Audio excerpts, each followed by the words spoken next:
Ito yung dryer, tuyo yung ano, yung shafting. So ano maganda, langis o grasa. So ito, tignan nyo. Ano? Yung tuyo, oh. Yan. So ang original talaga, grasa nilalagay ito.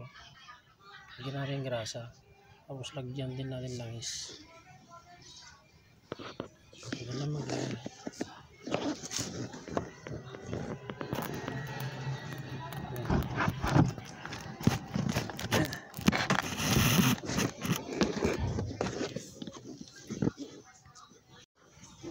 So ganito lang.